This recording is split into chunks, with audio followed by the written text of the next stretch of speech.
Hola, ¿cómo están? Mi nombre es Romina De Luca y esto es Saquen una hoja, la columna de educación de Razón y Revolución Vía Socialista. Bueno, antes de arrancar con el contenido del episodio de hoy, voy a pasar los ya clásicos avisos parroquiales. Les voy a pedir que se suscriban al canal de YouTube de Razón y Revolución Vía Socialista. Así somos más suscriptores, podemos llegar a un público más amplio. También si se suscriben, les va a llegar una notificación cada vez que haya una nueva publicación en el canal. Como tal vez también ya saben, pueden encontrar esta columna, así como las columnas de otros compañeros y compañeras, de Eduardo Sartelli, de Fabián Harari, de Nicolás Villanova, de Yanina Harari y de Gonzalo Sanservino, pero el canal también concentra mucho material audiovisual, material de prensa, comunicados, videos cortos. Bueno, buceen el canal, van a encontrar muchísimo material para mirar. También, como siempre, les voy a pedir que nos sigan en las redes sociales. Centralmente les menciono las tres principales: Facebook, Instagram y Twitter. Pero también les recomiendo que visiten la página web de Razón y Revolución Vía Socialista, www.razonyrevolucion.org. Y ahí, además de encontrar material audiovisual, claro, van a encontrar muchísimo material escrito que condensa más de 20 años de trabajo. Así que, bueno, hechos los avisos parroquiales, seguramente habrán visto en la imagen, en el flyer de inicio de este video, en la imagen, que nos vamos a ocupar de analizar el debate presidencial en materia educativa. Bueno, si no lo recuerdan, ¿sí? La justicia electoral organizó ya dos debates presidenciales. Uno se realizó el 1 de octubre y el otro el fin de semana pasado. El eje educativo se discutió en el primer debate y bueno, ese debate nos aporta apenas 10 minutos donde cada uno de los 5 candidatos a presidentes expone, digamos, sus principales líneas de acción. Bueno, lo que se puede decir en apenas 2 minutos.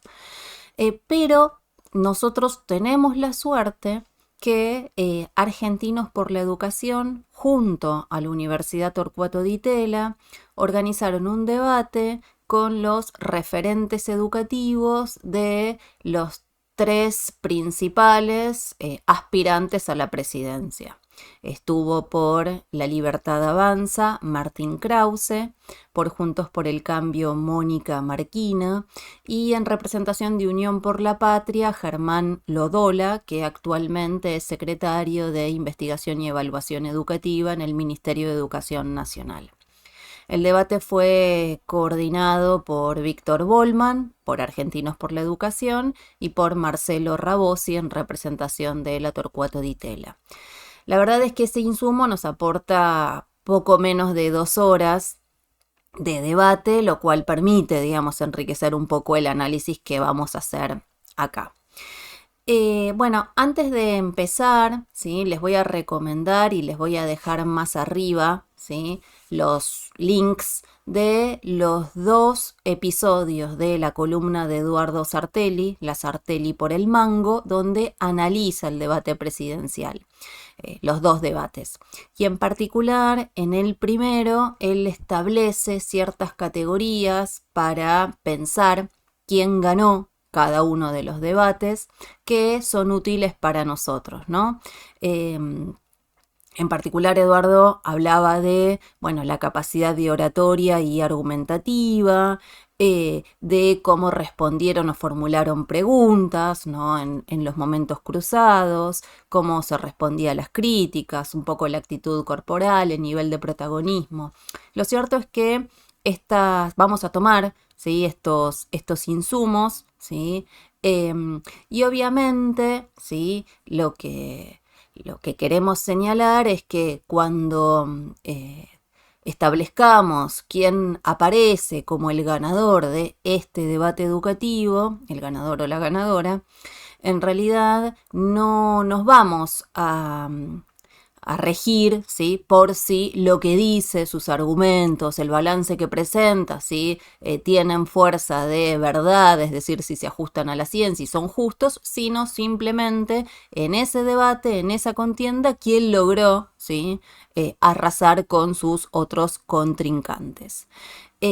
También, digamos, lo que en este video voy a seguir el orden de exposición que tuvieron los referentes educativos en el debate de Argentinos por la Educación. En particular ahí, digamos, el orden de inicio fue Martín Krause, Mónica Marquina y último Germán Lodola, y voy a ir mechando luego de la posición que presentó el referente o la referente en el debate, voy a introducir ahí, ¿sí?, qué pasó en el debate presidencial. Así que bueno, dicho esto, sí, antes de arrancar, un destaque, ¿sí? Lo cierto es que en el debate educativo de los referentes del campo de la educación, Martín Krause era la figurita difícil. Si ustedes prestaron atención, en general no es una persona que haya salido, ¿sí?, a dar entrevistas, y bueno, lo cierto es que, digamos, logró... los organizadores lograron su presencia y eso, nobleza obliga, hay que destacarlo. Dicho esto, ¿sí?, vamos entonces a arrancar en la presentación que hizo cada uno de los referentes. Lo primero que tenemos que destacar es que de alguna manera Martín Krause eligió correrse de uno de los aspectos más polémicos que podía tener su presentación, que era ir a explicar en qué consiste el sistema de escuelas voucher. Esto no lo hizo, decidió no hacerlo, y destaco esto porque de alguna manera entonces lo que implica es no detallar o argumentar en torno a la propuesta de reforma educativa que estás haciendo.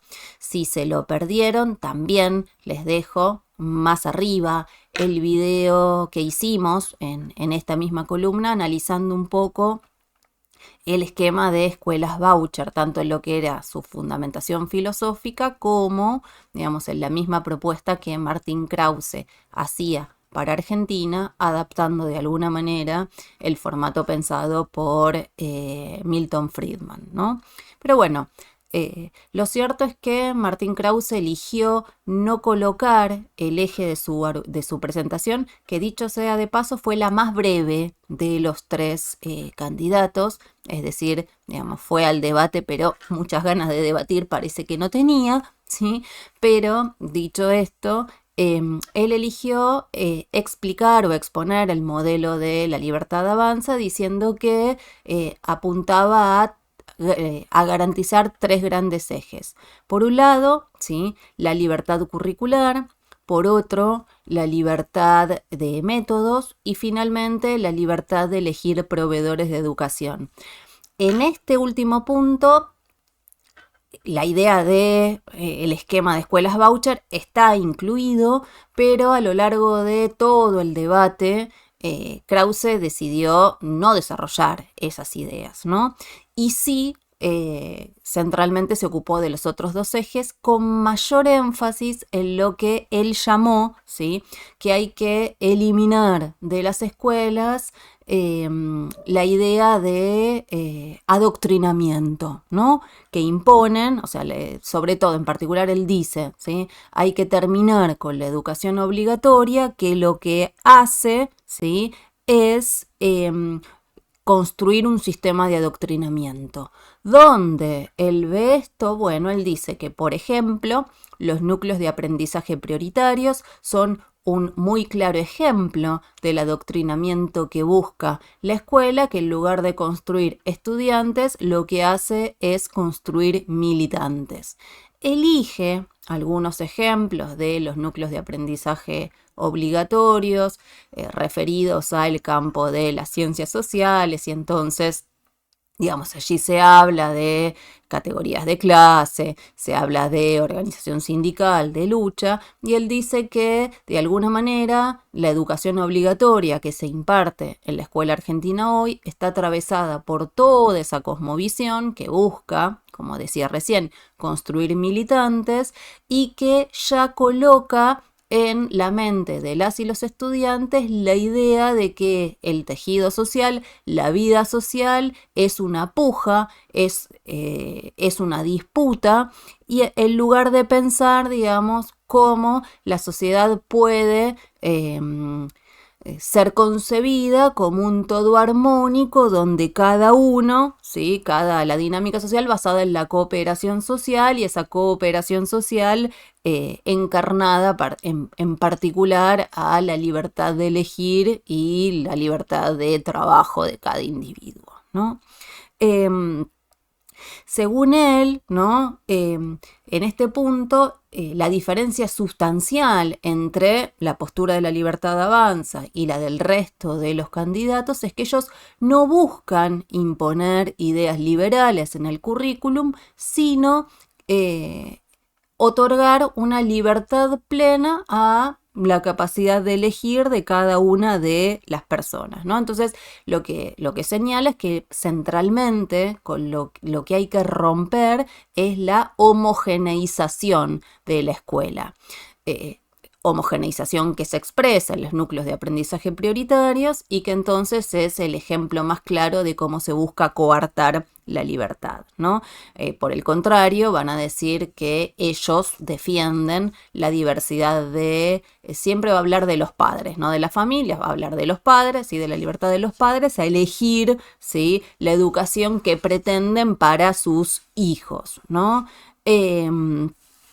Entonces, este es el primer punto, ¿no? El primer punto, muy claramente, Krause lo que va a señalar es esto, digamos, para él la educación, digamos, consiste en que las familias reproduzcan en sus hijos lo más férreamente su propia ideología, porque cuando Krause dice, ¿sí?, que no puede haber ninguna instancia de homogeneización, y de alguna manera lo que implica es que no existen saberes universales, lo que está diciendo es esto, ¿no? Digamos, la educación de los hijos es un atributo de las familias y las familias entonces tienen el derecho, podemos decir, de reproducir sus propias ideologías, ¿no?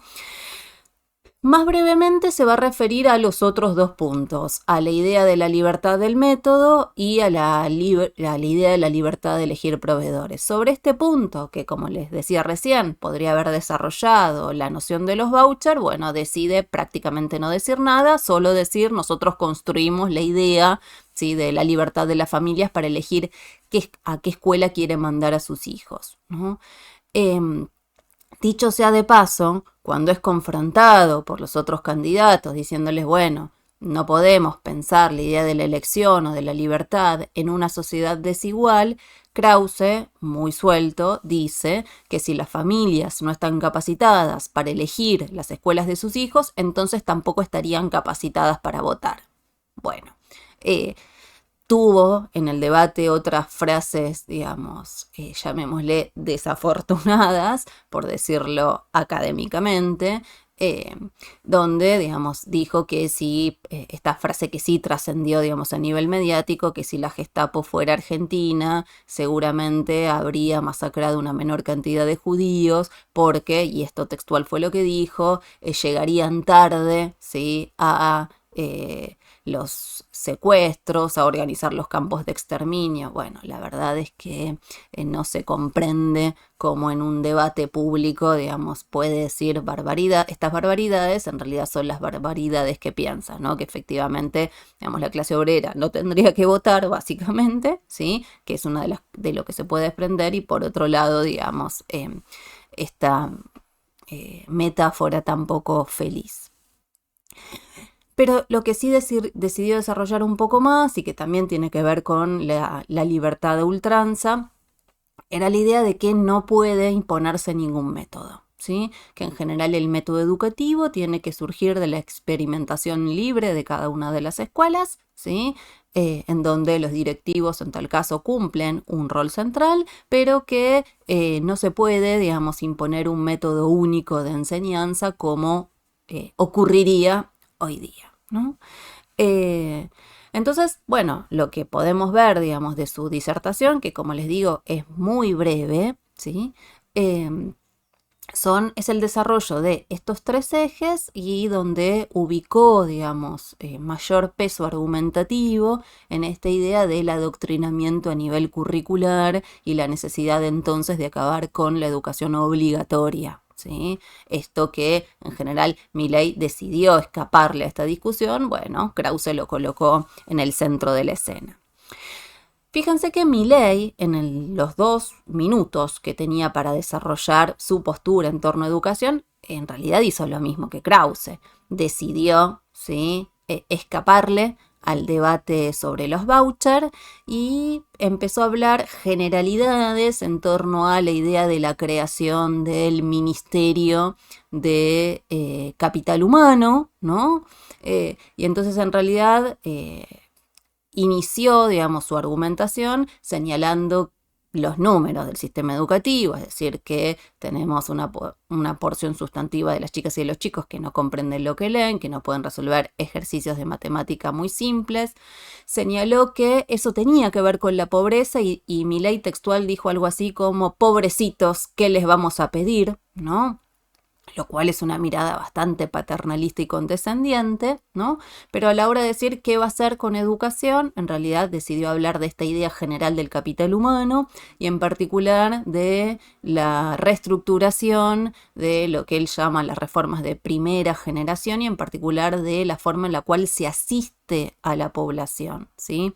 Y Milei de alguna manera lo que dijo es, bueno, nuestro objetivo, ¿sí?, es de alguna manera nosotros no les vamos a dar el pescado, sino que lo que vamos a hacer es enseñarles no a pescar, sino a que se fabriquen la caña de pescar, que creen un emprendimiento productivo y entonces, ¿no?, que así obtengan su pescado. Bueno, quiero decirles entonces que si están pensando cómo va a ser con estas metáforas, cómo va a ser la escuela de Milei, bueno, a partir de ahora vamos a tener que imaginarnos algo así, centralmente, ¿no? Bien, bueno, dicho, veamos ahora cuál fue la presentación y la posición que hizo Mónica Marquina representando a Juntos por el Cambio. Lo cierto es que la estrategia que ella eligió, ¿sí?, para su disertación fue intentar de alguna manera ubicarse como una tercera posición entre, obviamente, la que encarna la Libertad Avanza y en particular Martín Krause, y ella va a decir los que sostienen que el Estado no debe existir, ¿sí? Y va a decir, y del otro lado, quienes hoy nos gobiernan, ¿no? Unión por la Patria, el kirchnerismo, que defienden la presencia del Estado, pero de un Estado que no cumple las leyes que sanciona y que además las medidas que toma no están basadas en la evidencia, ¿no? Entonces, de alguna manera, lo que ella eligió como estrategia para su discusión fue, como les decía, colocarse en este sector medio, ¿no? De alguna manera, leyendo, y podemos decir que también esto, digamos, apareció en el debate presidencial, ¿no? Sabiendo que en tal caso, digamos, de alguna manera, lo que se está jugando en la elección del próximo 22 de octubre, ¿sí?, es quiénes son los dos candidatos que entran al balotaje. Entonces, de alguna manera, ¿no?, ella buscó, ¿sí?, colocarse como esa alternativa del centro, ¿sí?, para intentar, obviamente, captar a determinado sector del electorado, ¿no? Entonces, bueno, dicho esto, ¿no?, en este lugar, ¿sí?, donde se ubica como una tercera posición, entonces lo que va a hacer a lo largo de su presentación es un poco polemizar con ambos candidatos, ¿no? Polemizando con Krause va a decir, bueno, en realidad no es cierto que los núcleos de aprendizaje prioritarios sean el problema del sistema educativo, porque lo que hay que decir es que centralmente no se cumplen, ¿no? Y cuando quiere explicar cuál era el contenido que tenía este no se cumplen, lo que ella va a decir es, bueno, el problema que tenemos es que los núcleos de aprendizaje prioritario, los NAPs, que fueron siempre pensados como un piso, hoy en el sistema educativo constituyen un techo. Entonces ahí es donde tenemos, ¿sí?, un primer problema. Y va a decir, polemizando también con esta idea de que no deben existir ningún tipo de saberes obligatorios, ¿sí?, va a decir al contrario, deben existir saberes obligatorios porque hay ciertos saberes que son universales. Por ejemplo, si la alfabetización, el cálculo son saberes universales y nosotros no podemos decir que el sistema educativo no debe garantizar eso. Eso debe ser una meta, digamos, homogeneizadora. No lo señala así, pero, digamos, es lo que está en su argumento, ¿no? Entonces está, digamos, es un punto que es correcto en lo que está señalando, ¿no? Pero por otro lado, digamos, va a decir inclusive, ¿sí?, esta idea de someter al sistema educativo a que esté estructurado en torno a, ¿sí?, la capacidad de elegir las provincias, esto no puede pensarse en abstracción de Argentina, que es un país muy desigual, ¿no? Entonces, de alguna manera, no podemos pensar, ¿sí?, que el esquema de vouchers no va a reproducir, dice ella, esa desigualdad y señala como un ejemplo concreto de que, digamos, ya sabemos que esto tiende a ocurrir, el caso de Nicaragua, ¿no? Va a decir, bueno, un país, digamos, que podríamos decir, dentro de los países que implementaron escuelas voucher, no es Suecia, sí es más parecido a la Argentina, y efectivamente lo que ocurrió es un crecimiento de los niveles de desigualdad gigantescos. Como ustedes ya saben, era algo que explicábamos también en la columna de vouchers que les recomendaba. Entonces, en ese punto, digamos, lo que señala Marquina es correcto, digamos, y está bien.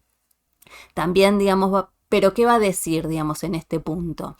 Inclusive, aunque no habláramos de un país desigual, el Estado no puede desaparecer, porque en tal caso el Estado es el que debe verificar, ¿sí?, que, por ejemplo, las escuelas no impongan mecanismos que limiten el acceso de la matrícula a esas escuelas que eligen las familias. Entonces, de alguna manera le está diciendo, ¿sí?, a Martín Krause, bueno, inclusive si quisiésemos pensar en ese esquema, nosotros lo haríamos mejor que ustedes porque no hacemos desaparecer al Estado como ustedes sugieren que debe ocurrir, ¿no?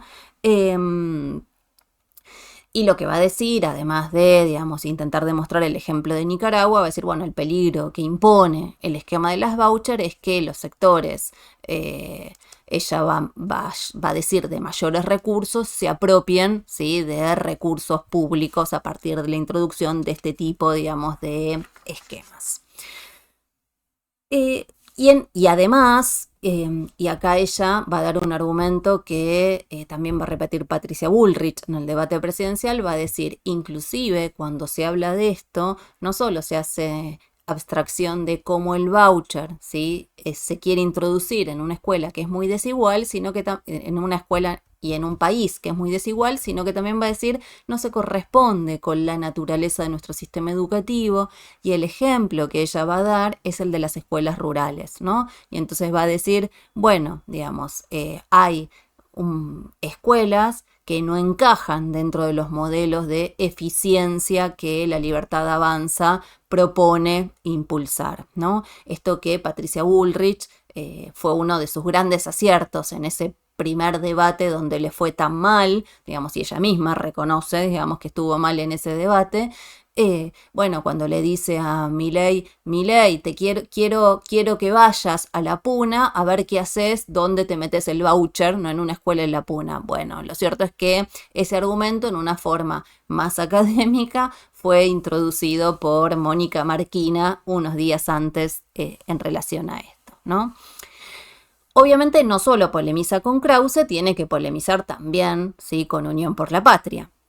Y entonces, ¿qué va a decir? Bueno, nos parece excelente que quiera, ¿sí?, o mejor dicho, dice, es auspicioso, ¿sí?, que existe un plan a futuro para aumentar al 8% el PBI destinado a educación, pero digamos, le dice a Lodola, ustedes solo en el 2015 cumplieron la meta que fijaron en la ley de financiamiento educativo que ataba el 6% del PBI destinado a educación.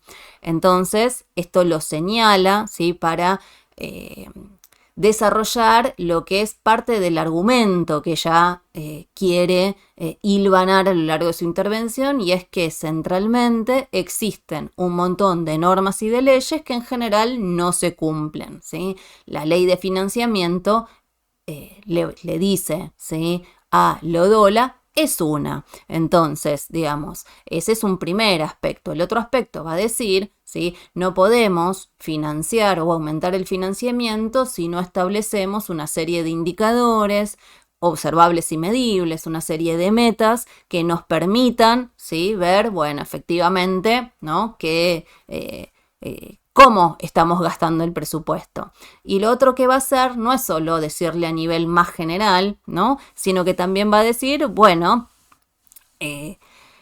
esta medida, ¿sí?, no podemos tomarla en abstracción del recorte que Massa hizo hoy en el presupuesto educativo, ¿no? Entonces, de alguna manera, ¿no?, bueno, ¿qué es lo que va a ocurrir ahí? Dentro de los otros ejemplos que ella va a tomar para pensar esto, tenemos un Estado que sanciona leyes y normas que luego no va a cumplir, va a hablar de tres aspectos, en realidad va a mencionar dos aspectos. Uno referido a la cantidad de días de clase, va a decir tenemos en el país una meta que fija entre 180 y 190 días de clase y eso no se cumple, y se va a encargar de mencionar, ¿sí?, a distintas provincias como las que en general no cumplieron esta meta, o casualidad, ¿sí?, todas aquellas que estuvieron atravesadas por conflictos docentes, Neuquén, Misiones y Santa Cruz, ¿no? Entonces las toma como ejemplo de, miren, ahí, digamos, donde la docencia, no lo dice así, pero donde la docencia se organiza y lucha, el sistema educativo no logra garantizar los días de clase. Entonces dice, bueno, esa ley no se cumple. Y el otro aspecto que va a mencionar, que tiene que ver también con el quehacer docente, son aquellos aspectos que establece la Ley de Educación Nacional referidas a la carrera docente, en particular a la noción de la carrera horizontal, es decir que, digamos, esto que implementó la Ciudad de Buenos Aires, que es la creación de cargos, ¿sí?, de cargos escalafonados dentro de lo que son cargos con docentes en el curso, no solo que el docente para tener una mejora salarial tenga que apostar a ser director de escuela, ¿sí?, o supervisor o director del área, digamos, si vamos más arriba, aunque estos primeros, digamos, son claramente, digamos, cargos más de tipo políticos, pero lo que dice es, bueno, no puede ser que no tengamos, ¿sí?, un maestro de grado que pueda ser asesor, especialista, especializado en pedagogía, y que esto genere una jerarquización. Esa es una. El otro aspecto que señala que no se cumple de la Ley de Educación Nacional tiene que ver con la posibilidad de ubicar a los mejores docentes en las zonas desfavorables, es decir, digamos, con la idea de, bueno, los mejores docentes tienen que estar, digamos, en las escuelas que más necesitan de esos profesionales, y por otro lado la unificación de cargos, sencillamente, que es esto, terminar con la figura de los docentes taxi, ¿no? Entonces va a decir, bueno, todos estos aspectos, ¿sí?, hoy el Estado que sanciona esas leyes y esas normas no las cumple. Entonces ahí dice, ¿sí?, hay un problema significativo. Y obviamente el otro aspecto con el cual va a ir a criticar a su oponente, ¿sí?, para colocarse como esa colectora del medio, ¿sí?, tiene que ver con los resultados educativos. Entonces va a tomar las pruebas ERCE del 2019 que se realizan en Latinoamérica y va a decir, bueno, lo que muestran los indicadores es que Argentina está peor que Perú, ¿no? Entonces, bueno, ¿qué es lo que está pasando con nuestra escuela que no logra, ¿sí?, la alfabetización básica? Y obviamente va a dar ejemplos de provincias gobernadas por su espacio, Mendoza o la Ciudad de Buenos Aires, diciendo, bueno, puede haber métodos que se implementen para mejorar la fluidez lectora, eso da resultados, entonces, bueno, digamos, veamos que, digamos, tenemos que pensar, ¿sí?, cómo el dinero es condición necesaria, pero no suficiente si lo que se quiere es construir resultados significativos o rendimientos significativos en la escuela. obviamente va a señalar cuáles son sus propuestas, ¿sí? Asociado al cuestionamiento que hace a las huelgas docentes, al no cumplimiento del calendario escolar, va a decir hay que declarar la educación como un servicio esencial, ¿no? Y va a decir, y esto tiene que estar fijado en una ley y que esa ley se cumpla. Entonces es un primer aspecto, ¿no?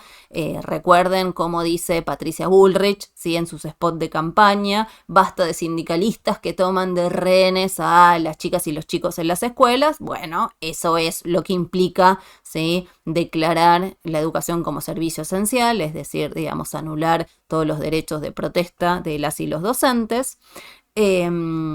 También propone, digamos, un plan nacional de alfabetización inicial, en particular, digamos, lo va a circunscribir a primer grado. Está pensando en el esquema que se implementó en Mendoza y que, digamos, más recientemente está empezando a implementarse en la ciudad de Buenos Aires, ¿no?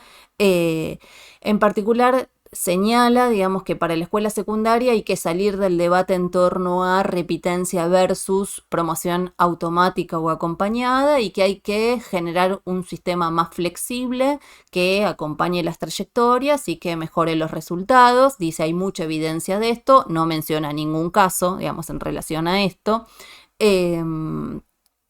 Y en ese punto, digamos, también obviamente lo que va a mencionar como uno de los puntos que hay que introducir en la agenda es la formación docente. Y va a mencionar dos niveles, va a decir, bueno, en el corto plazo hay que mejorar la formación continua, es decir, la capacitación de los docentes que están en servicio ya trabajando, y en un mediano y en un largo plazo reformar la formación inicial de la docencia. No lo desarrolla, suponemos que está pensando, digamos, en lo mismo que hizo Horacio Rodríguez Larreta en la ciudad de Buenos Aires, que es, digamos, la creación de la Unicaba, por ejemplo, un esquema por el estilo, ¿no? Lo cierto es que Patricia Bullrich, por su parte, en sus 2 minutos del debate educativo, se limitó a reproducir sus spots de campaña, ¿sí? O sea, en esos 2 minutos de Patricia Bullrich no escuchamos nada nuevo, ¿sí? En su planteo. Básicamente, digamos, lo que señaló es, conmigo los paros se terminan de una vez y para siempre, el adoctrinamiento se termina, ¿no? Acusó, sí, en el debate al kirchnerismo de ser los que hicieron que la escuela tenga estos malísimos resultados, ¿no? También, digamos, de ser los responsables de haber cerrado 2 años a las escuelas en pandemia, ¿no? Y de alguna manera en esos 2 minutos pareciera que, digamos, el problema es el cierre de las escuelas y no, digamos, todo el proceso previo. La verdad es que ahí le está hablando, sí, a las familias, digamos, que se organizaron en la pandemia y es ese sector del electorado que quiere captar para sí, ¿no?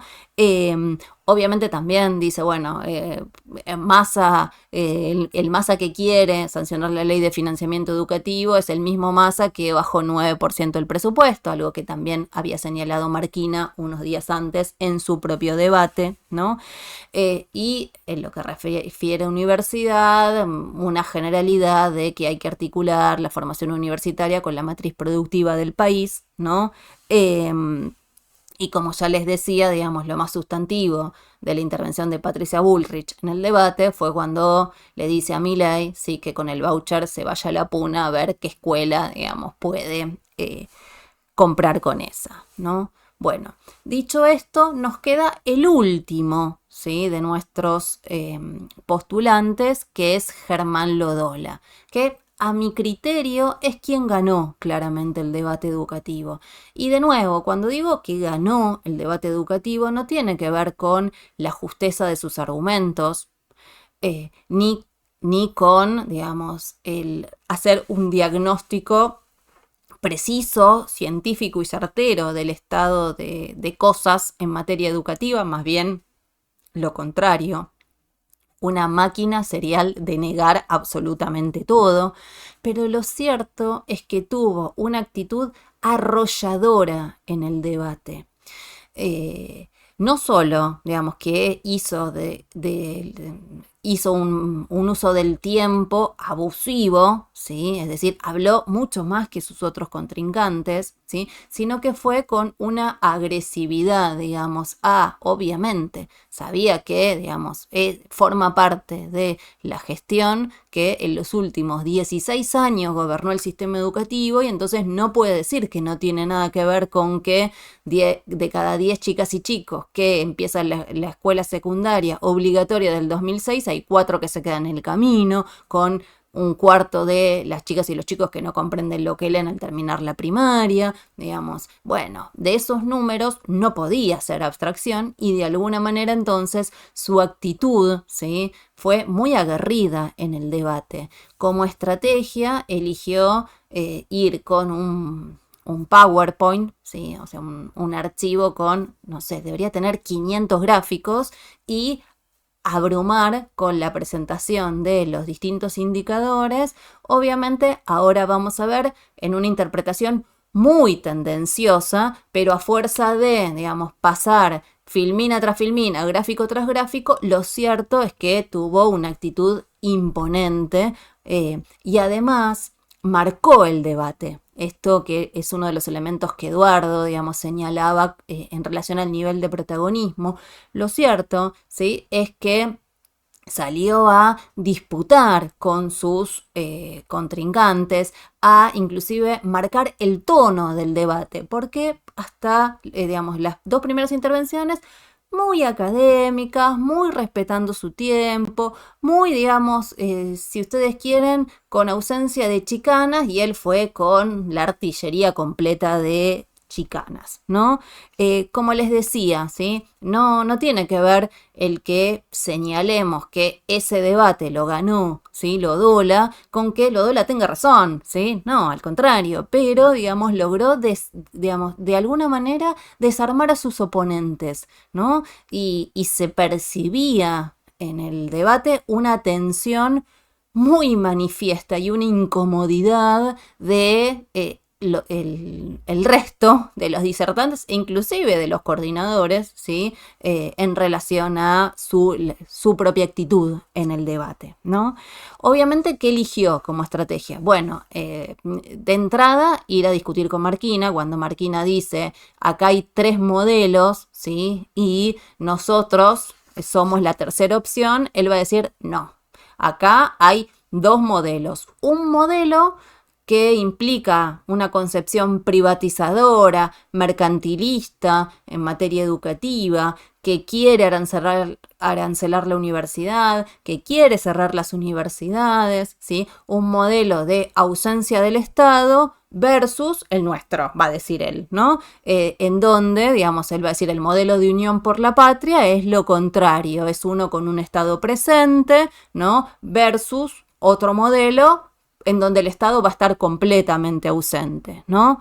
Y obviamente, ¿para qué lo hace? ¿Sí? Y de alguna manera Massa hizo lo mismo en el debate presidencial. Bueno, lo que elige, ¿sí?, es, o mejor dicho, lo que entiende es que en esa polarización, ¿sí?, Massa tiene una chance de imponerse frente a los otros candidatos por la vía de, digamos, votar al mal menor, ¿no? Entonces, bueno, elige esa misma estrategia y entonces no le concede a Marquina esto de vos sos una tercera opción y le dice, no, acá son ustedes versus nosotros, ¿no? De hecho, lo primero que hace, digamos, o lo primero que va a señalar para intentar polemizar con Marquina tiene que ver con esta idea de, bueno, veamos, ¿sí?, cómo en realidad vos me hablás, ¿sí?, de un Estado, de que defendés un lugar del Estado, pero cuando ustedes gobernaron, y así se lo dice a Marquina, le dice, porque vos fuiste gobierno, porque vos formaste parte del gobierno, y entonces hacete cargo, ¿sí?, le dice, ustedes no sancionaron una sola norma, y más bien lo que hicieron fue institucionalizar los logros de nuestra gestión, ¿no? Si hicieron algo bien fue gracias hacia nosotros y si hubo algo mal fue gracias a ustedes, ¿no? Básicamente un poco esa es la tesitura, ¿no? Obviamente también en ese punto, decide de entrada polemizar con Krause y le dice: no puede haber adoctrinamiento ni metodológico ni curricular en el sistema educativo que tiene 57.000 escuelas, ¿no? Entonces dicen, es imposible, si esta idea de que, digamos, se esté digitando todo con un dedo desde, digamos, un lugar, y además va a decir, el organismo de concertación de la política pública es el Consejo Federal de Educación, donde se reúnen, ¿sí?, todos los ministros de educación de cada una de las provincias del país, y entonces lo que ahí se acuerda no es algo que ha sido, ¿sí?, sacado de la cabeza del ministro de Educación Nacional, en este caso sería de Jaime Persic, sino que, bueno, de alguna manera es un acuerdo provincial, ¿no? Si bien Krause decidió no desarrollar, ¿sí?, el ejemplo de las vouchers, obviamente Lodola se sube al mismo tren que Marquina en este punto, y entonces él le saca la discusión y le dice, ¿sí?, bueno, lo que ustedes tienen que decir, sí, le dice a Krause, es que cuando ustedes hablan de que el mercado es el regulador de la vida social, es el que va a producir, el que va a asignar eficientemente los recursos, el sistema educativo tiene escuelas que en términos de la concepción mercantil son ineficientes, y va a decir las escuelas rurales. Y le señala, en nuestro país hay 14.000 escuelas rurales donde van cerca de 347.000 chicas y chicos, donde hay otros 180.000 más que van a escuelas que también ustedes consideran poco rentables, y entonces tenés que decirle cómo le vas a negar el derecho a la educación a esas personas. Entonces dicen, la libertad, le dice Lodola, ¿sí?, a Krause, la libertad nunca puede ser la negación de un derecho, ¿no? Entonces le dice, bueno, desde su concepción, desde su punto de vista, esas escuelas no tendrían por qué existir, ¿no? Lo cierto es que en este punto, ¿sí?, inclusive en el momento de intercambio posterior, ¿sí?, Krause decide no contestar ninguno de estos argumentos. Como les dije al principio, se corre de ese lugar que podría ser más polémico, porque la verdad es que si no, digamos, algo que podría haber utilizado muy rápidamente como argumento es decirle, mirá, me hablas de, ¿sí?, cerca de 147.000 chicos en las escuelas rurales y 180.000, es decir, estamos hablando de unos 327.000, 330.000 que estudian en estas escuelas, y en realidad en el sistema educativo inicial, primario, secundario, hay más de 10.600.000, te están preocupando el 3%. Del otro lado, si le podrían decir, bueno, me tenés que decir cómo vas a garantizar el derecho a la educación de ese 3% si vos le cerrás la escuela con un criterio de eficiencia, ¿no?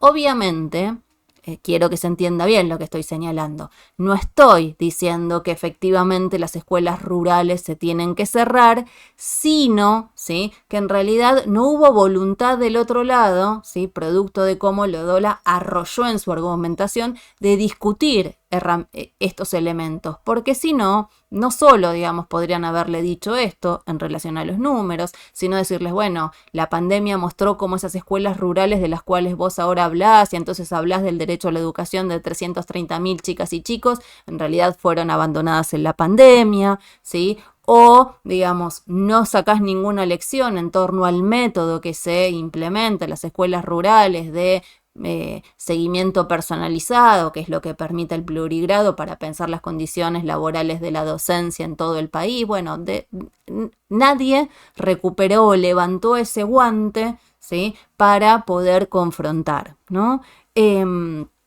Obviamente también, ¿cuál va a ser el otro caballito de batalla que va a elegir? El financiamiento educativo, ¿no?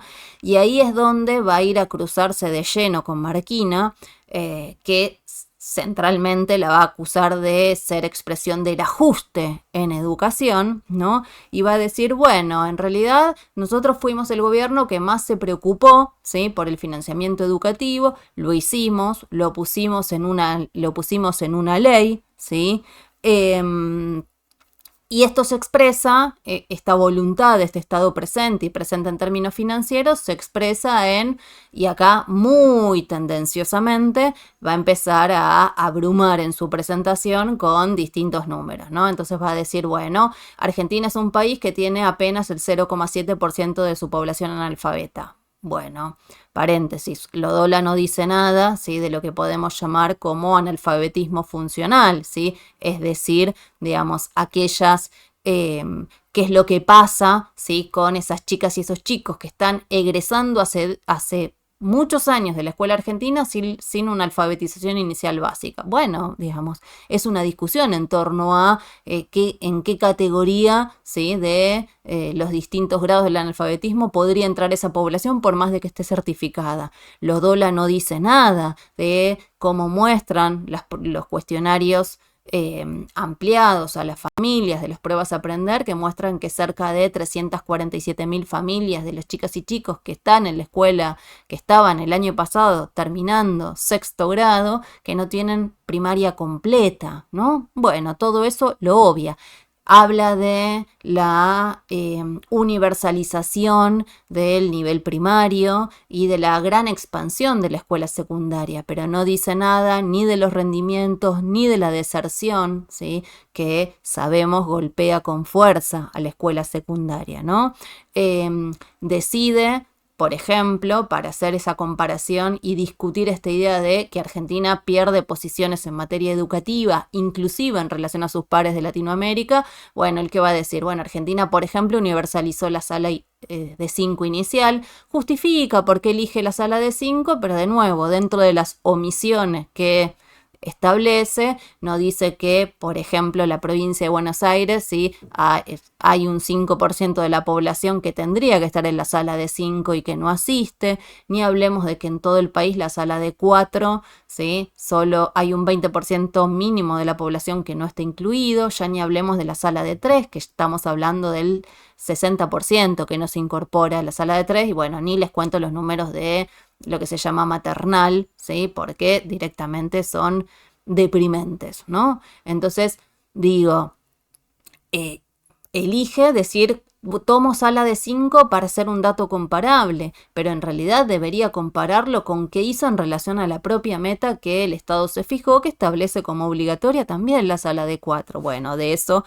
no nos dice nada, ¿no? Y también dentro de los indicadores de éxito va a decir, por ejemplo, ¿sí? Que solo en los 40 años de la restauración de la democracia, la matrícula universitaria se multiplicó por 7 y es uno de los países, Argentina, que tiene una mayor presencia de matrícula universitaria. Obviamente no dice, ¿sí? Y lo decimos, que, bueno, digamos, de esa matrícula que ingresa hoy a la universidad, en realidad pagan un arancel educativo, porque si no, digamos, el acceso libre y restricto en realidad no garantiza que quienes empiezan el nivel universitario lo terminan, y los niveles más altos de deserción se producen precisamente en el primer año, y cuando uno analiza por quintiles y se aproxima a la composición de clase de quienes están insertos en el nivel universitario, bueno, en realidad, digamos, estamos hablando de una fracción, digamos, muy reducida de la población.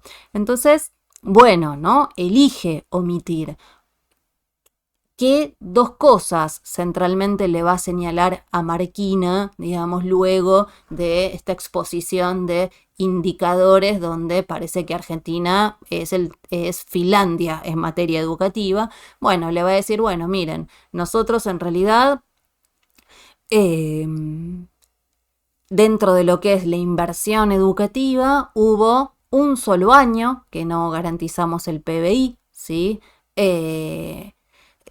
En una tendencia en ascenso, y digamos, y dentro de lo que es, y ahí decide confrontar hasta con los organizadores, dentro de lo que es la deuda educativa, ¿sí? Es decir, cuánto porcentaje del PBI que fijaba la ley de financiamiento educativo que no se invirtió a lo largo de, digamos, del 2006 a nuestra parte, ¿no? Él va a decir, bueno, digamos, si eso lo tomamos como un porcentaje y vemos cuánto no cumplió la meta Juntos por el Cambio y nosotros, ¿sí? Nosotros no cumplimos cerca del 0,3 y ellos casi el doble en 4 años. Entonces va a decir, ¿qué me habla esta gente, ¿sí? De la defensa de la educación?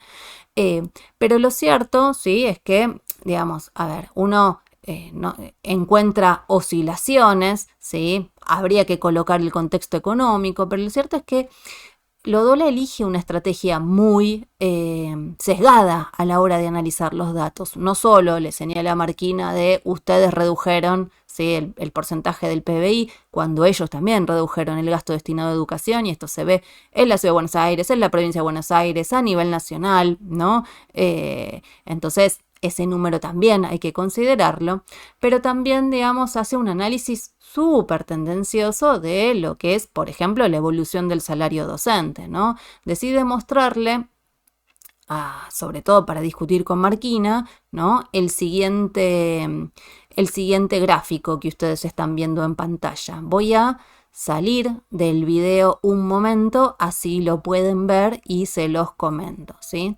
Lodola decidió, para polemizar en torno a cómo Juntos por el Cambio habla de, bueno, jerarquizar la carrera docente, y va a decir, bueno, deberíamos arrancar por el salario. Entonces presenta la evolución del salario docente del mínimo nacional garantizado entre 2006 y septiembre del 2023. ¿Qué va a decir Lodola? Bueno, ustedes, ¿sí? Son los que ajustaron centralmente el salario de los docentes desde 2016, ¿sí? Hasta 2019-2020 hay una caída del salario expresado en pesos constantes del 2022, sí, que se pasa de casi 103.000, digamos, eso es año 2016, ¿sí? A cerca de 81.000, ¿sí? Pero si ustedes miran el gráfico, ¿no? Lo que se observa es que en realidad, así presentado, ¿sí? En realidad hay una caída del salario del mínimo nacional garantizado de forma constante desde 2011 hasta 2014, ¿sí? Es más, si miráramos, ¿sí? Sacáramos el año 2016, que presenta ese aumento, ¿sí? Que hubo en el salario docente, que tiene que ver con la eliminación de la paritaria docente y cómo el macrismo decidió fijarlo, la evolución salarial al mínimo, al salario mínimo vital y móvil, ¿sí? Pero si nosotros elimináramos 2016, 2017, 2016, 2017, 2018, sí estaríamos casi en la misma tendencia descendente que dejó el kirchnerismo. Con lo cual, ¿sí?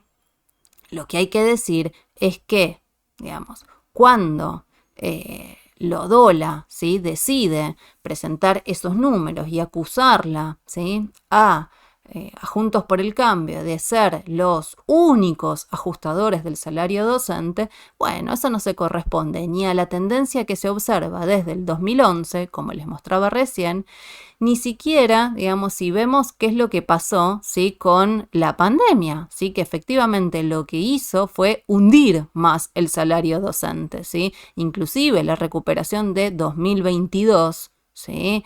No, digamos, coloca, ¿sí? El poder adquisitivo del salario al nivel de 2018, es decir, del macrismo como, digamos, una de las instancias de ajuste salarial docente. Bien, entonces, dicho esto, ¿no? Obviamente, ¿cuál fue, digamos, lo que hizo Lodola en su presentación? Bueno, abrumar con datos, ¿sí? Con datos uno atrás del otro. Si ustedes entran al video y ven la presentación, van a ver, ¿sí? Que pasa, digamos, de un gráfico a otro, de un gráfico a otro, ¿no? Personaliza la discusión, ¿sí? Discute con uno y con otro, ¿sí? Lleno de chicanas, no solo hay una personalización, sino que hay un uso de chicanas muy inteligente, que en realidad lo que logró fue, para decirlo de alguna manera, ¿sí? Apichonar a sus dos contrincantes, que obviamente después decidieron salir a contestarle, ¿sí? Pero, digamos, lo cierto es que en el saldo total, ¿sí? Quien triunfó en ese debate, en el debate organizado por Argentinos por la Educación y la Ditela, claramente fue Lodola. ¿Qué hizo Massa? Y esto es interesante cuando miremos la intervención de Massa en el debate presidencial, porque bueno, obviamente tuvo, ¿sí? Yo diría, ¿sí? Que tuvo un poco más de vergüenza o de decoro que Lodola, que en el debate educativo, digamos, nos presentó un sistema educativo como si, digamos, Argentina fuera Finlandia, ¿no? Centralmente esa era la impresión que uno se quedaba después de escucharlo, ¿no? Es decir, acá no hay ningún problema. Es más, llegó a decir que todo, ¿sí? La expansión del sistema educativo la hizo el peronismo, ¿sí? Incluyendo la sanción de las grandes leyes educativas como la ley federal, la ley de educación nacional, ¿sí? Y bueno, en realidad, digamos, todo es obra de ellos y si hay algo mal es culpa de otros, eso es muy claramente. Y lo cierto es que Massa en el debate educativo tuvo un poco más de decoro, digámoslo, ¿no? Y entonces, bueno, se centró más en las promesas. Prometió la ley de financiamiento, prometió un plan nacional de alfabetización, ¿sí? Prometió, digamos, expansión del sistema universitario. Y esto sí es interesante, porque Massa siguió con la tesitura que ya nos viene anunciando, que es obviamente que él forma parte del consenso liberal ajustador. Y entonces, digamos, de la misma manera que bueno, llenaba de flores a la docencia, ¿sí? Va a decir, bueno, que en realidad ellos van a impulsar, lo llamó, ¿sí? Un fondo de incentivo, digamos, al presentismo, ¿sí? Que lo que tenía, digamos, lo que va a hacer, ¿sí? Es, bueno, textual, él dice, queremos a los pibes y a los maestros en el aula. Por eso ese fondo fondo de incentivo al presentismo solo lo va a cobrar el docente que esté en el aula. La verdad es que esto no es más que repetir medidas que se tomaron en la provincia de Mendoza, como es el ítem aula, como se intentó, digamos, en la ciudad de Buenos Aires, o cuando Soledad Acuña decide, ¿sí? Que el dinero que le descuenta a los docentes que hicieron huelga, es decir, que ejercieron un derecho, ¿sí? Ejercieron huelga, bueno, se los, digamos, gira como un bono extraordinario a los docentes que no pararon. Bueno, Massa está prometiendo eso y está prometiendo que lo va a poner en una ley de financiamiento. Con lo cual, digamos, no hace falta que nos diga que va a declarar a la educación como servicio esencial para que veamos que hay un compromiso del consenso liberal ajustador y que eso implica avanzar sobre las condiciones de vida del conjunto de la docencia. Entonces, Lodola puede vendernos que el sistema educativo argentino es Finlandia, pero fíjense, sí, que de alguna manera lo que la estrategia de Massa en campaña es prometernos, ¿sí? Una ley que aumentará el presupuesto destinado a educación como porcentaje del PBI, algo que se hizo en el 2006 y que no se cumplió, es decir, es una promesa, ¿sí? Y lo que sí, digamos, nos asegura es que va a avanzar en ajustar las condiciones laborales de la docencia por la vía, ¿sí? De un doble presentismo. Entonces, digamos, acá, digamos, lo que es interesante para mirar, y solo para hacer dos menciones a los candidatos de los cuales no nos ocupamos, ¿sí? Tenemos dos pendientes que serán, en tal caso, materia de próximos episodios, ¿sí? Por un lado, examinar el caso Córdoba, que fue centralmente lo que hizo Schiaretti en su intervención en el debate presidencial, ir a hablar de Córdoba. Entonces, destinaremos un episodio a esto, ¿sí? Y quien sí estuvo muy bien en términos de las críticas que formuló fue Miriam Bregman, obviamente defendiendo a la docencia como aquellos, digamos, aquellas personas que luchan por defender la educación junto a las familias y que entonces impiden que se profundice la crisis, pero lo cierto es que no desarrolló propuestas por la positiva, digamos, y entonces eso es un problema de esto que planteaba Eduardo Sartelli en su análisis del debate de, bueno, si no hay un programa de gobierno es porque no te estás colocando en ese lugar y entonces esto es un problema.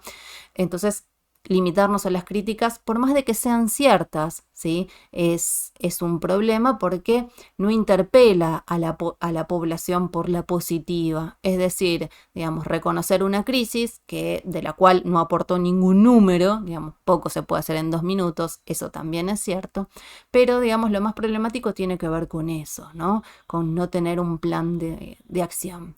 Entonces, para resumir, fíjense, ¿sí?, que de alguna manera el debate educativo atraviesa las características del debate más general en términos de, ¿sí?, esto que venimos escuchando en el conjunto de los candidatos que, digamos, que proponen hacer.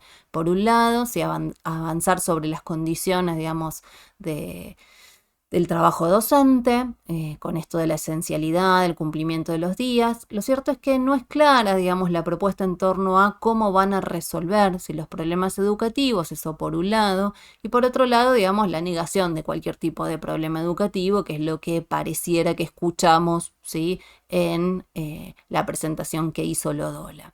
Entonces, lo cierto es que el desafío, ¿sí?, que nos queda pendiente tiene que ver con esto, con la defensa, ¿sí? Mejor, con la defensa de una propuesta, ¿sí?, de resolución de los problemas educativos que tengan que ver, ¿sí?, con el proyecto o el modelo, ¿sí?, de sociedad y de país que queremos. Es decir, la crisis educativa no se resuelve sin pensar, ¿sí?, el país que tenemos que construir, la Argentina del 2050. Entonces, y la verdad es que de alguna manera, en todas las posiciones, esto, ¿sí?, no estuvo en discusión. Se discutió, si ustedes quieren, aspectos parciales, quienes reconocen la crisis y quienes no reconocen la crisis, bueno, digamos, nos hicieron más promesas. Bueno, por hoy vamos a dejar este episodio acá. Como siempre, dejen comentarios, difundan, ayúdennos a sostener el canal de YouTube de Razón y Revolución Vía Socialista. Y bueno, nos encontramos en un próximo episodio de Saquen una hoja.